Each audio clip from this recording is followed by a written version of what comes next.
오늘 말씀은 사도행전 9장 20절로 31절 말씀을 통해서 평안하여 든든히 서가고 라는 제목으로 은혜를 나누고자 합니다. 사도행전 9장은 우리가 전 시간부터 계속 살펴봤지만 사도 바울이 다메섹 도상에서 예수님을 만나고 뿐만 아니라 소명을 받는 그런 장면이 소개가 되고 있습니다. 이제 인생에서 가장 중요한 질문 두 가지. 예수님이 누구신가? 또 예수 그리스도를 믿는 믿음을 가진 자가 두 번째 이렇게 또 이렇게 질문의 내용이 있다면 바로 어떻게 살 것인가? 이 내용을 이제 사도 바울은 인생의 큰 두 가지의 문제를 이제 답을 만나게 된 거죠. 그래서 이제는 예수 그리스도를 믿어 이제 새로운 하나님께 놀랍게 쓰임받는 인생으로 변화가 됐어요. 그래서 이제 사도 바울이 사도행전 9장 18절 19절 이 내용은 바로 아나니아를 만나서 크게 네 가지로 회복된 내용들이 소개가 되고 있습니다. 눈이 회복되고, 그리고 영혼이 회복되어지고, 그리고 이제는 무엇보다도 육신이 회복되어질 뿐만 아니라 사람과의 관계가 다 회복되어졌어요. 자, 그러고 난 회복의 역사가 이루어지고 난 이후 20절 내용을 통해서 보면은 첫 단어가 뭘로 기록되고 있습니까? 즉시로라는 단어로 이렇게 시작되고 있어요. 곧 즉시 각 회당에서 예수가 하나님의 아들이시다라고 뭐 했어요? 전파했다. 바로 성령이 임하면 권능을 받고 예루살렘과 온 유대와 사마리아와 땅끝까지 이르러 내 증인이 되리라 하신 약속의 말씀을 그대로 순종해서 사도 바울은 이제 어떻게 됩니까? 예수님을 박해하던 자에서 예수님을 전하는 자로 지금 변화된 모습이 20절에 소개가 되고 있어요. 굉장히 중요합니다. 가장 먼저 예수님을 만난 가장 먼저 한 일이 뭐냐? 예수님이 바로 하나님의 아들이시다라고 전하는 이런 첫 번째 메시지가 이루어지고 있습니다. 저도 여러분도 늘 삶의 여정에서 가장 첫 번째 우선순위는 바로 예수님이 하나님의 아들이십니다라고 전하는 그런 복된 자리에 있어야 될 줄로 믿습니다. 20절, 그러면은 왜 예수님은 하나님의 아들이다라고 이렇게 전파했을까? 이 내용이 뒤에 22절 내용과 짝을 이뤄요. 자, 22절 내용을 보면은 사울은 힘을 더 얻어 예수를 뭐라고 증명했다 그랬습니까? 그리스도. 그러니까 여기서 우리가 잘 알겠지만 예수가 그리스도다라는 이 그리스도는 헬라어예요.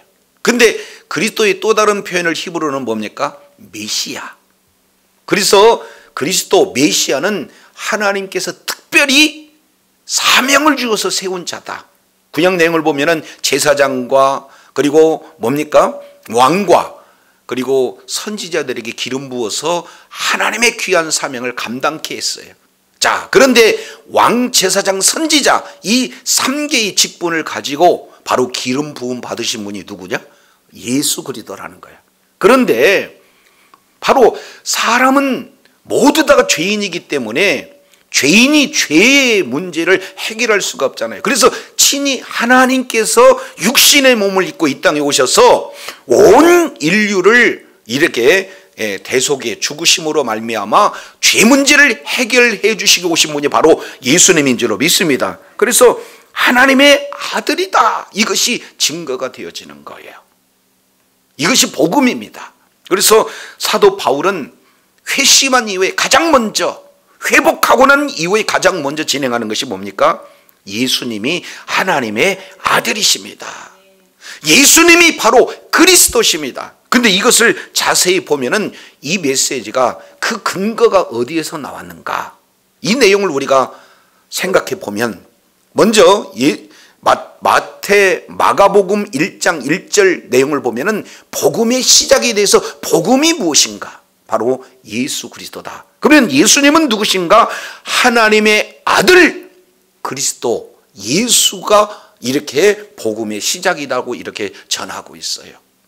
그래서 마가복음 1장 1절의 마가 기자는 복음의 시작, 바로 예수님은 하나님의 아들이십니다, 예수님은 바로 그리스도입니다라고 복음을 증거하는 것으로 시작해서 마가복음 전체 마지막 복음으로 마치는 그런 구조가 마가복음의 내용이에요. 자, 그러면은 마태복음의 내용을 통해서 우리가 살펴봤지만 예수님께서 예수님의 제자들에게 질문합니다. 그랬을 때 뭡니까? 베드로가 뭐라고 표현하고 있어요? 주는 그리스도시요 살아계신 하나님의 아들입니다. 사도 베드로가 고백했던 그 고백을 지금 누가 고백하고 있어요? 사도 바울이 지금 고백하고 있는 거예요. 이 고백은 저와 여러분의 고백이 되어져야 되고, 복음 증거하는데 핵심적인 내용이 바로 예수님은 하나님의 아들이십니다, 예수님은 바로 그리스도가 되십니다 라고 강력하게 전하고 있는 내용이에요. 자, 이 복음이 증거되는 반응이 21절에 기록되고 있습니다. 뭐라고 말하고 있습니까? 듣는 사람들이 다 놀랐다. 왜 놀랄 수밖에 없느냐? 아니, 이 사람은 예루살렘에서 이 이름을 부르는 사람을 멸하던 자가 아니냐? 예수 이름을 멸하기 위해서 지금 예루살렘에서도 큰 박해의 그 주동자가 아니었던가? 그러면서 동시에 또 뭐라고 표현하고 있습니까? 여기에 온 것도 지금 이 여기에 다메섹에 온 것도 그런 예수 이름을 부르는 자를 결박해 가지고는 대제사장에게로 끌고 가기 위해서 오는 거 아니냐? 우리가 이걸 다 알고 있는데, 아니, 예수 이름을 전하는 자를 잡아가는 그 사람이 아예 그 이름으로 예수 이름을 전하고 있다? 예수님이 하나님의 아들이십니다 여러분, 예수님이 그리스도이십니다 여러분 하고 회당에서 가가지고 전했다 그 말이에요. 이것도 한번 생각해 보여요. 20절 자세히 봅니다. 베드로가 회당에서 그랬습니까? 각 회당에서 그랬습니까? 각 회당. 그러니까 한 곳에서만 이 메시지를 전하는 것이 아니라 사도 바울이 어디 가서 전했어요?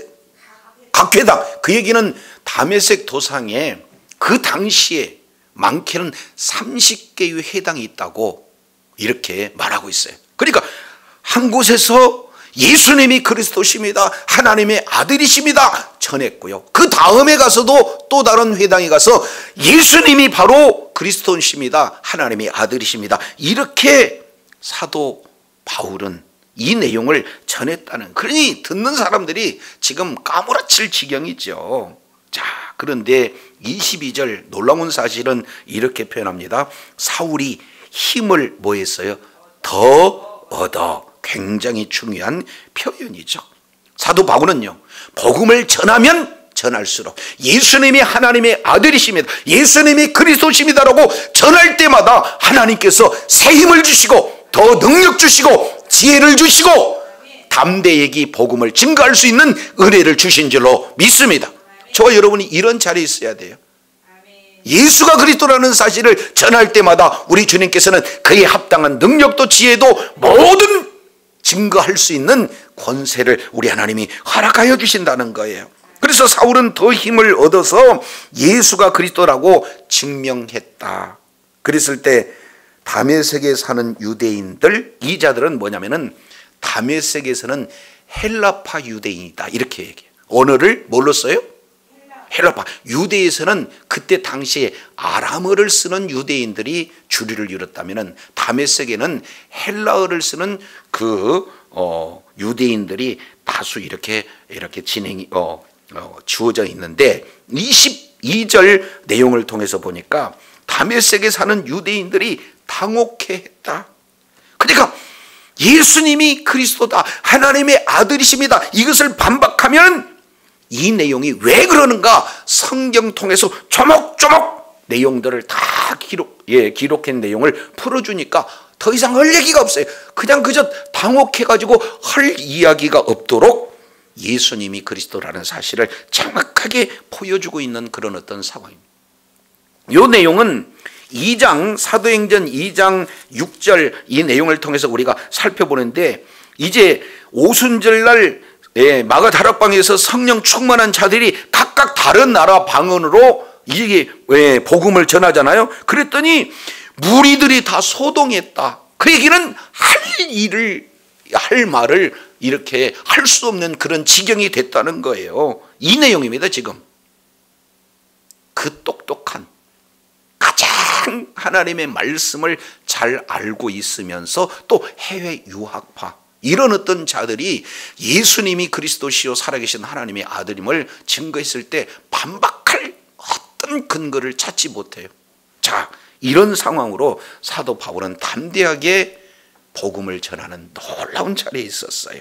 자, 이런 상황이 이제 이루어지는 그런 상황에 23절 내용을 보니까 여러 날이 지나매 이렇게 말씀하고 있죠. 자, 여기서 여러 날이 지나매 그러면은 우리가 생각했을 때 며칠, 내로는 조금 더 긴 기간 이렇게 생각할 수 있는데, 이 내용은 갈라디아서 1장 17절 18절 이 내용을 통해서 보면은 이제 사도 바울이 이 있는 그 기간을 이렇게 말씀을 해보면은 이래요. 그가 나보다 먼저 사도되는 자들을 만나려고 예루살렘에 가지 아니하고 오직 아라바로 갔다가 다시 다메섹으로 들어갔노라. 18절 그 후 3년 만에 내가 게바를 신방하려고 예루살렘에 올라가서 그와 함께 15일을 유함에, 이렇게 지금 말씀하고 있어요. 그러니까 며칠이라고 이 표현하고 있는 것은, 이 며칠은 몇 년입니까? 3년. 그래서 이제 회심한 이후에 인생에서 예수 그리스도를 믿는 믿음이 가장 우선적이구나 하고 예수님을 만나서 예수 그리스도를 믿는 믿음으로 거듭날 뿐만 아니라 이제 내 인생 어떻게 살아야 됩니까? 라고 주님께 계속 금식하면서 기도하고, 그래서 응답을 아나니아를 통해서 이제 받아서 정말로 이제 완전한 회복이 이루는 가장 먼저 예수가 그리스도라는 사실을 증거하고 난 이후 3년 동안 아라비아 가서 이제는 지금까지 구약에 정통했던 사도 바울이 말씀과 씨름하고 성령의 가르침을 받아서 더욱더 견고해지는 성장된 그리고 성숙된 사도 바울의 모습을 보여줘요. 그래서 다시 예루살렘에 게바를 좀 만날까 해서 왔는데 15일간 머무르면서 있는 그 사건이 지금 사도행전 9장 23절 이하 내용이에요. 자, 유대인들이 사울을 죽이기로 뭐 했다? 공모했다. 왜 유대인들이 공모할 수밖에 없을까? 자, 24절 보세요. 그가 그 계교가 사울에 알려지니라 그들이 죽이려고 밤낮 성문으로 가까이 가서 지켰다. 어느 데이면은 성문으로 가서 지킨 게 아니라 성문 옆에서 숨어가지고 지키는 거예요. 언젠가 때가 되면 성문 밖으로 나오겠지. 그러면은 잡아다가 마치 스데반을 죽이려고 했던 것과 똑같이 그렇게 죽이려고 했다라는 사실을 이렇게 말씀하고 있어요. 이제 회심한 이후에 이렇게 강력하게 복음을 전했던 그가 아라비아 광야에서 3년 동안 있으면서 지금까지 구약 성경 전체 내용을 통해서 예수님이 왜 죽으셔야 되고 예수님께서 왜 부활하셔야 되는가 하는 그런 그리스도의 관점으로 성경 전체를 쫙 꿰놓고 보니까 마음에 불붙은 거예요. 견딜 수가 없는 거예요. 그래서 예루살렘에 와서 더 강력하게 복음을 증거하니까 그 시골이 실력이 탁월한 사도 바울을 이길 수가 없잖아요. 그러니까 6장 7장 내용을 통해서 우리가 살펴봤지만 스데반이 성령 충만해 가지고 그들에게 예수가 그리스도라고 증거했을 때 할 얘기를 못 하잖아요. 그러니 얘는 살려줘서는 안 되겠다 해가지고 죽이려고 앞장섰던 자가 뭡니까? 사도 바울이요. 그와 함께했던 헬라파 유대인들을 중심으로 이런 일들이 진행된 거 아니겠습니까? 그런데 그들이 역시 자기와 함께했던 자기의 지도자 아닙니까? 근데 자기 지도자가 오늘 갑자기 배신한 거죠. 그들의 입장으로 봤을 때는. 그래가지고는 예수님이 그리스도라는 사실이에요. 오직 그들의 관점으로는 하나님 보좌 우편에 앉아 계신 분은 누구 한 분뿐이 없는데, 오직 하나님 한 분뿐이 없는데 보좌 우편에 우리 주님이 살아계셔서 보좌 우편에 계신다는 이 사실을 인정할 수가 없어요. 그러니 말로는 이길 수가 없고 성경으로 증명해도 패배할 수가 없으니까 이들을 어떻게든 죽여야 되겠다는 이런 오직 그런 생각뿐이 없습니다. 이들이 이런 위기 상황이 이렇게 초래가 돼요. 저도 여러분도 사도 바울처럼 담대히 복음을 증거하게 되어지면은 이렇게 여러 가지 복음되지 못하게, 복음을 증거하지 못하게 하는 방해 세력이 나타난다는 거예요. 이런 상황 속에서 우리 하나님께서 뭐를 이렇게 쓰시는가? 25절 보겠습니다. 내용을 보니까 그의 제자들이 밤에 사울을 광주리에 담아 성벽에 뭐 했다? 달아내렸다. 이렇게 지금 말씀을 하고 있어요. 이것은 성령님의 은혜입니다. 그잖아요. 그냥 사도 바울은 몰랐어요. 복음만 전했어요. 이런 상황 속에서 무슨 제자라고 25절을 표현하고 있습니까? 그의 제자. 그러면 여기서 그는 누굽니까? 사도 바울이 벌써 3년 안에 이미 사도 바울을 따라서 사도 바울과 같이 담대하게 복음을 증거하고자 하는 그의 제자들이 생겼다 그 말이에요. 그래서 그의 제자들이 이제 사도 바울을 성에서 달아 이렇게 탈출시키는, 사도 바울을 보호하는 그런 자리에 있게 되는 거예요. 하나님은 때로는 직접 보호도 해주시지만 사람을 통해서 보호해 주신 줄로 깨달으시길 바랍니다. 그러니까 교회는요, 사도 바울처럼 담대히 하나님의 말씀을 전하는 자도 있지만, 그리고 그와 함께 하면서 또 보호하는, 복음 전하는 자를 보호해 주는 그런 자들도 이렇게 있다. 이 부분들을 우리가 살펴볼 수가 있어요. 그런데 26절 내용을 보니까 여기서 중요한 지명 하나가 나타나요. 사도 바울이 어디로 갔느냐? 예루살렘에 갔다. 이렇게 표현해요. 예루살렘에 갔다. 이 내용은 사도 바울이 사역하면서 5번 예루살렘을 방문합니다. 그 첫 번째 지금 예루살렘에 방문한 거예요. 이건 갈라디아서 1장 17절 18절 내용을 통해서 보니까 바로 사도들을 만나러 가는 거예요. 거기서 약 15일 동안 머무른 그 상황이 이제 26절부터 전개가 되어지는데, 제자들이, 문제는 예루살렘에 갔는데 제자들을 뭐 하고자 하나? 사귀고자 하나. 그러니까 여기서 사귀고자 하나 하는 내용은 미완료입니다. 그러니까 한 번 가고 2번 가고 3번 가고 그러는데 안 만나주는 거예요. 왜? 이유는 뭡니까? 다 두려워했다.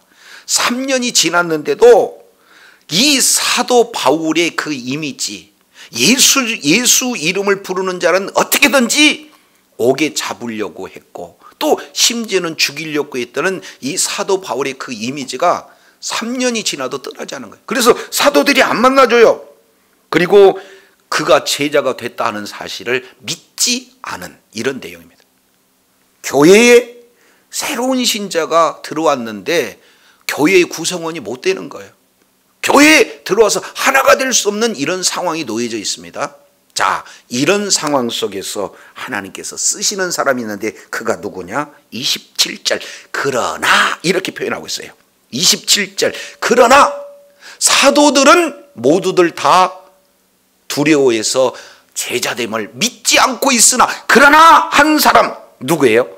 바나바가 데리고 사도들에게 갔다. 원문 내용을 보면은 손 붙잡고 사도들에게 간 거예요. 가면서 베드로가 사도 바울이 이런 했다 해가지고 구체적으로 하나하나를 인도하는, 이끌어가는 그런 과정을 이렇게 표현을 하고 있는 거예요. 바나바가 데리고 사도들에 갔다, 이렇게 표현해요. 그러면 가면서 세 가지 대한 내용을 말씀을 하고 있어요. 첫 번째 내용을 통해서 보니까 1번입니다. 어떻게 그가 길에서 어떻게 주를 뭐 했는지 보았는지, 우리만 부활의 주님을 본 것이 아니라 이 사울이라고 하는 사도 바울이 다메섹 도상에서 부활의 주님을 직접 본 자다라는 사실을 한 사람 한 사람에게 가르쳐 주고 있습니다. 두 번째 내용을 보니까 주께서 그에게 직접 뭐라고 말씀을 하고 있습니까? 그에게 직접 말씀하셨다, 이렇게 말씀하고 있어요. 우리에게 부활의 주님께서 사명을 주신 것과 똑같이 지금 부활의 주님께서 사도 바울을 만나서 똑같이 보냄을 받은 자로서 사명을 주셨다, 직접 말씀하셨다라는 사실을 일일이 손잡고 다니면서 이렇게 전해주고 있는 거예요. 세 번째, 어떻게 주 예수 이름으로 담대히 말하고 있다라는 것을 전하는 거예요. 즉시 이제 아나니아를 통해서 사명을 이렇게 깨닫고 온전히 회복된 후에 바로 예수님이 하나님의 아들이십니다, 예수님이 바로 그리스도십니다 라고 담대하게 복음을 전하는 그런 일들을 가졌습니다. 하나님께 명령을 받은 대로 순종하는 자입니다. 따라서 우리와 똑같이 예수님을 본 자요, 우리와 똑같이 예수님께 사명을 받은 자요, 우리와 똑같이 예수가 그리스도라는 그 사실을 복음을 전하는 자리입니다 라고 일일이 지금 사도 바울을 뭐합니까?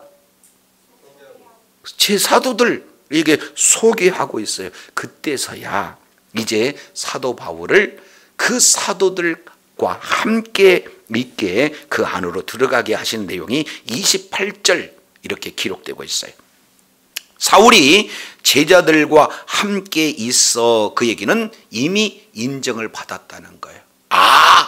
예수님을 우리와 똑같은 사도로 이렇게 받아들이는 그런 어떤 내용이 소개되고 있습니다. 자, 그러면은 여기서 우리가 이제 생각해 볼 수 있는 내용은요, 지금 아무리 훌륭한 이런 능력 있는 열정 있는 전도자다 할지라도 교회에 소속되지 못하는 이런 갈등 구조 속에서 서로 다른 생각을 가지고 있는 또 다른 사람과 연결해 줄 수 있는 이 사람이 필요하다. 그 사람의 그 사명 역할을 누가 감당을 했느냐? 바나바가 이렇게 관여했다, 연결시켜줬다, 하나가 되게 하겠다. 하나 될 수 없는 무리를 오해를 통해서 벽이 있는 그런 자들을 하나 되게 하는 그런 사역을 했다. 이것을 그래서 우리 일반 교회에서 바나바 사역 이렇게 얘기하잖아요. 새로 처음에 온 사람들이 이제 또 다른 문화 속에 접했을 때 참 어색해요. 그런 거 하나하나 가서 예배는 어떻게 드리고, 이제 여기 화장실은 이렇게 하고, 밥 먹을 때는 어떻게 하고, 이런 내용 하나하나 가르쳐서 교회 안에서 바로 예수님의 제자로 세워져 가는 그런 어떤 내용이 바로 오늘 이 바나바 사역을 통해서 우리가 적용하는 그런 사례다, 이렇게 볼 수가 있습니다. 자, 그런데 이제 예루살렘의 사도들 가운데 하나 됐던 사도 바울은 자, 앉으면 기도하고 또 서면 뭐 하겠습니까? 전도해요. 여기에 세 가지 모습이 나타나요. 내용을 보니까 28절 하반절 내용을 보니까 사울이 제자들과 함께 있어 예루살렘에 뭐 했다? 출입했다. 이 내용은 들어갔다 나갔다. 그러면 뭐하러 들어가고 나가고 있는가? 그 뒤에 내용을 보거든요. 그러니까 계속해서 나가서 전도하고 또 다시 들어오고 나가서 전도하고 또 다시 들어오고 누구와 함께? 사도들과 함께 전도하는 내용을 예루살렘에서 출입했다 이렇게 표현하고 있습니다. 두 번째입니다. 29절 내용을 보니까 또 주 예수 이름으로 뭐예요? 담대히 말했다. 가서 전하는 내용은 뭡니까? 똑같아요. 예수 이름을 담대히 전했다 하는 그 내용은 예수님이 하나님의 아들이십니다. 예수님이 바로 그리스도십니다. 라고 계속 이제 많은 사람들과 이제 많은 사람들에게 복음을 전하는 자리에 있었다. 이것을 보게 됩니다. 그 중에 세 번째 내용에 보니까 29절 하반절에 헬라파 유대인들과 함께 말하고 뭐 했다? 변론했다. 이렇게 말하고 있어요. 헬라파 유대인 이 내용은 어떻게든지 이제 예수가 그리스도라는 사실을 전하는 이 자들을 죽이려고 앞장섰던 자들 아니에요? 스데반을 죽였던 그런 자들 아니겠습니까? 그러니까 이제는 더 이상 어떻게 되는 거예요? 이제 남겨둬서는 안 되겠다 해가지고는 죽이려고 힘쓰는 그런 장면이에요. 그러면은 복음을 전할 때 다시 한번 어떻게 됩니까? 큰 위기가 나타나요. 그랬을 때 자 30절에 또 하나님이 쓰신 자가 있습니다. 누구를 쓰십니까? 베드로가 형제들이 이를 알고 가이사라로 데리고 내려가서 어디로 보냈다? 다소로 보냈다 이렇게 표현하겠습니다. 여기서 두 지명이 나오죠. 첫 번째 내용은 어디입니까? 가이사랴. 여기는 항구 도시예요. 총독이 있는 그곳이고 바로 이 가이사랴 이 내용은 바로 지금 로마 군대가 주둔하고 있는 그런 어떤 장소예요.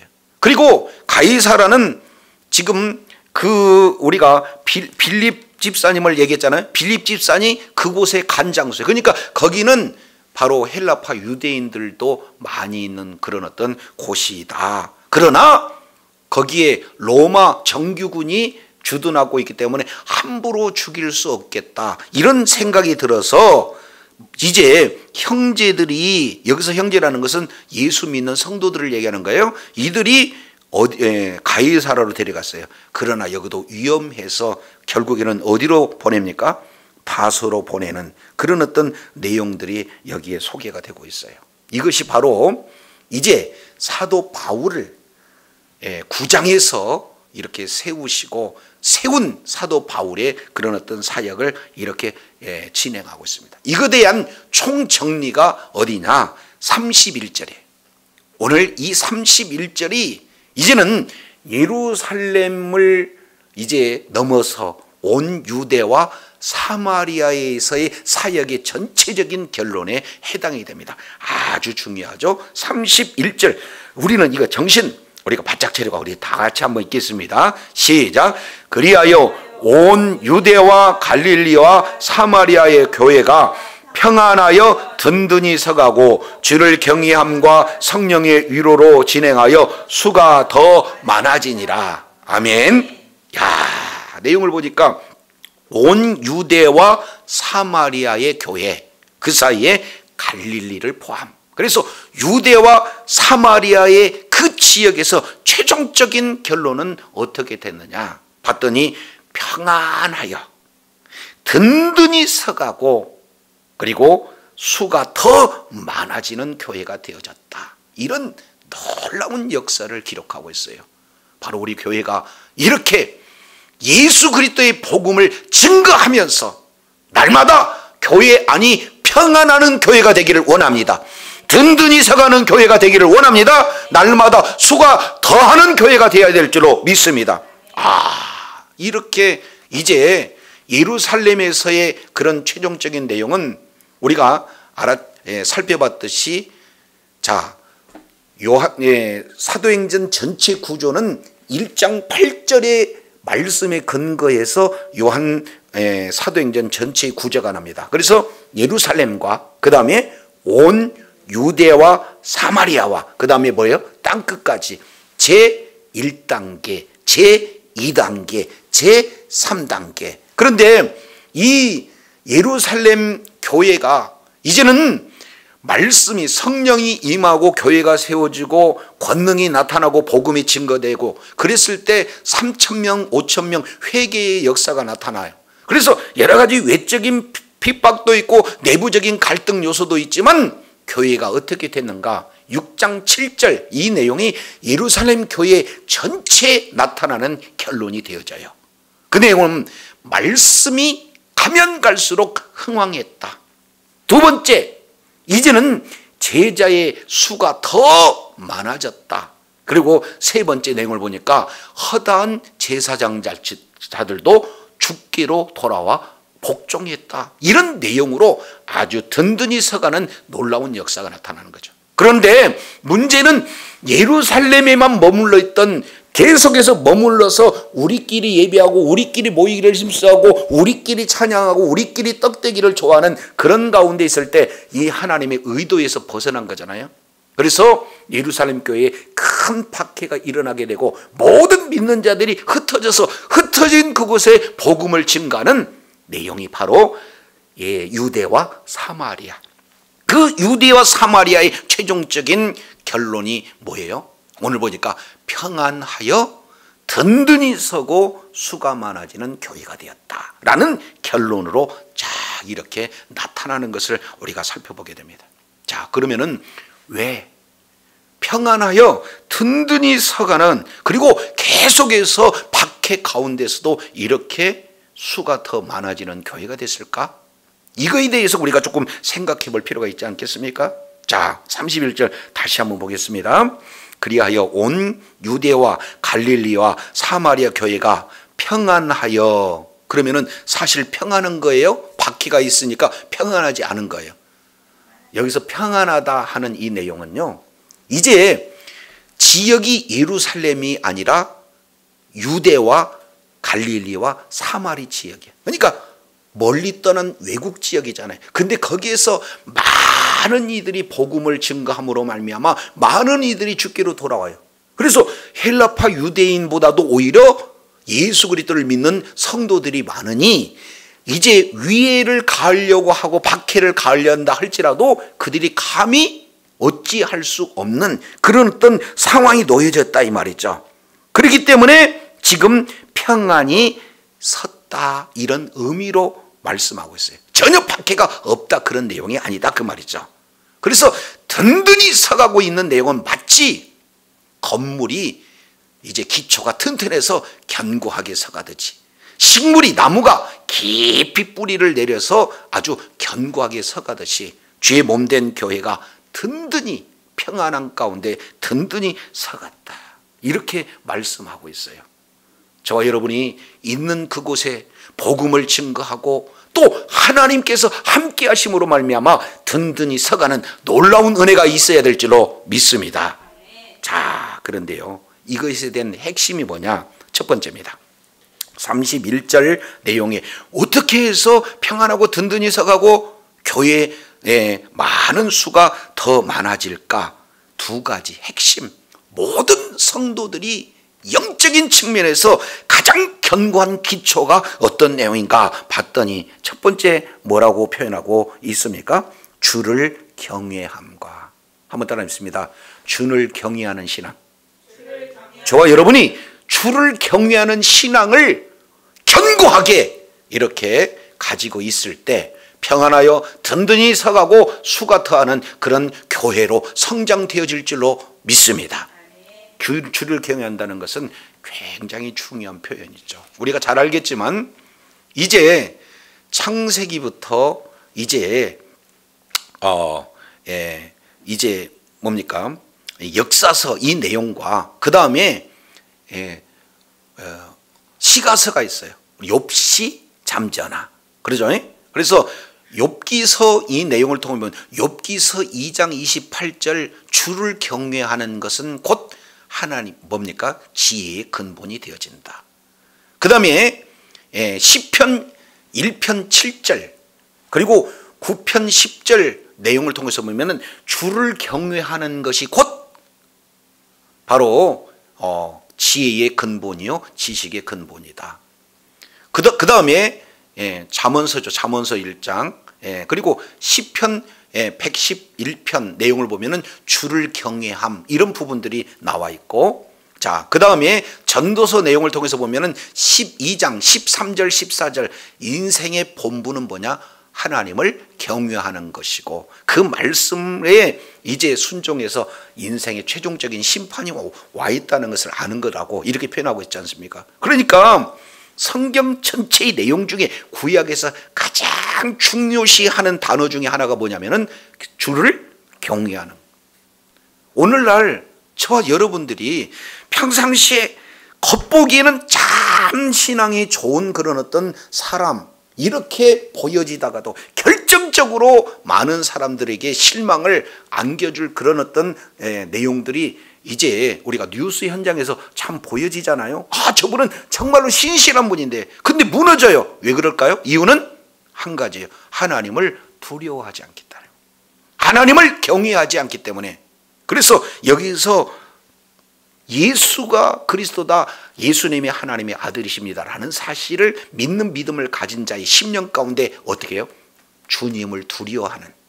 그래서 이것은 무서워서 두려운 게 아니라 너무 존경스러워서 그 말씀이라면 내가 이렇게 순종하지 않고는 견딜 수 없는 그 마음. 그래서 그분을 예배자로 늘 세우는 그런 주님을 경외하는 그런 놀라운 역사가 저와 여러분의 심령 가운데 생명으로 자리 잡기를 원합니다. 두 번째 내용을 보면은 성령의 그 다음에 뭐라고 그랬습니까? 31절 중간 내용을 보니까 성령의 위로. 그 풋노트 1번 따라가 보니까 성령의 뭐라고 그랬어요? 후원. 이것을 다른 표현으로 본다면 계속해서 성령님께서 조언해 주시고 훈련해 주시고 가르쳐 주시고 이런 어떤 내용을 말씀하고 있어요. 우리가 예수 그리스도를 믿는 믿음으로 죄 사함을 받았어요. 그리고 성령님께서 죄 사함을 받았다는 그런 확증적인 내용이 성령이 우리 안에 내주하고 계십니다.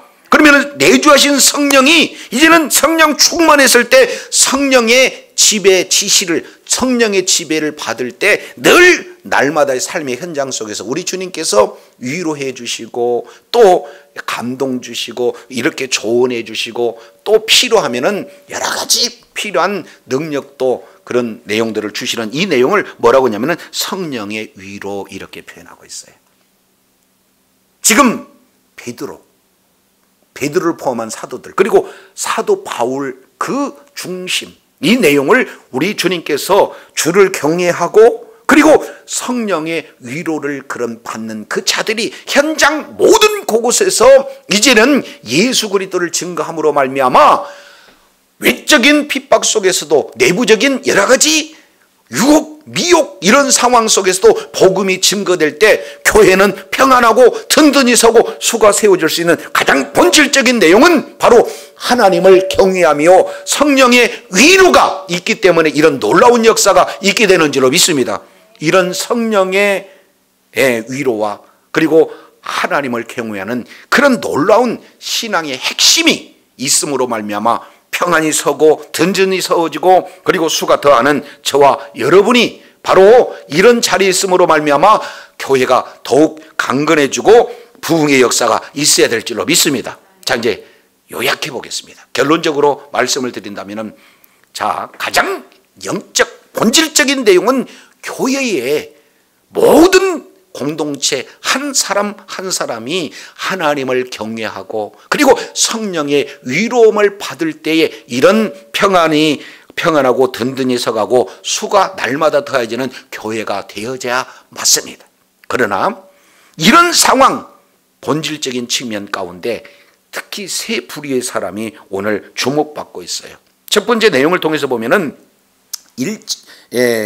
20절 내용을 보니까 사도 바울과 같은 사람, 이런 사람들이 있어야 된다 그 말이에요. 교회는 어떤 상황이 된다 할지라도 내가 이제 예수 그리스도를 믿는 믿음을 가진 자로서 어떻게 살아야 될 것인가, 우리 주님께서 정확한 부르심에 합당한 자로 있는 그곳에서 복음을 증거하는 그런 자가 있을 때 평안이 이렇게 세워지고 수가 날마다 이렇게 많아지는 그런 교회가 되어질 줄로 믿습니다. 이런 사도 바울과 같은 복음 전하는 자가 저와 여러분이 되어야 될 줄로 믿습니다. 두 번째 내용을 통해서 보면은 사도 바울이 복음을 증거할 때 혼자 모든 것을 다 할 수가 없다 그 말이죠. 복음을 전하니까 이제 박해가 와요. 죽이려는 사람들이 옵니다. 음모를 꾸밉니다. 이런 상황 속에서도 사도 바울을 도왔어. 복음을 증거하는데 끝까지 보호해주는, 연합해서 합력해서 선을 이루고자 하는 주변의 동력자들이 필요하더라 그 말이죠. 그 자들이 바로 25절에 나타나 있는 사도 바울의 제자들이요, 30절에 나와 있는 성도들, 형제들이에요. 그래서 교회에는 복음 전하는 자도 필요하지만 또 복음 전하와 복음 전한 자와 함께해서 연합해서 보호하고 하나가 되고 협력하는 그런 놀라운 자리에 쓰임받는 자가 있어야 될 줄로 믿습니다. 이런 자가 바로 저와 여러분이 되어야 되는 거예요. 세 번째 내용을 통해서 보니까 참 중요한 요소 중에 하나가 바나바예요. 서로 생각이 달라요. 그리고 자라는 환경도 달라요. 지금 이질적인 문화가 있어요. 아주 유능한 이런 사도 바울과 같은 존재인데도 불구하고 지금까지 우리끼리 가지고 있는 이 문화가 다르다고 해서 선입견이 있어서 배척하는 그런 어떤 상황 속에 서로 다른 사람들을 하나로 이렇게 인도해서 연결시키고 끈끈한 관계를 맺게 하고 결국 주 안에서, 교회 안에서 하나가 되게 하는 이런 바나바와 같은 그런 자가 교회는 반드시 필요합니다. 이런 바나바 같은 역할을 저와 여러분이 해야 될 줄로 믿습니다.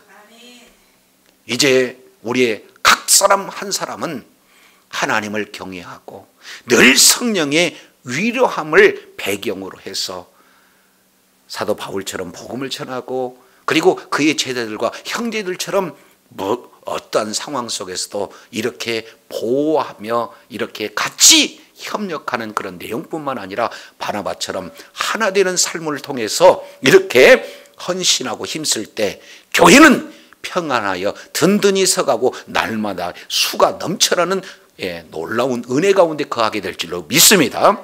이런 놀라운 역사가 우리 교회 여러분의 삶의 현장 속에 풍성히 거하기를 예수 이름으로 축원합니다. 기도하겠습니다.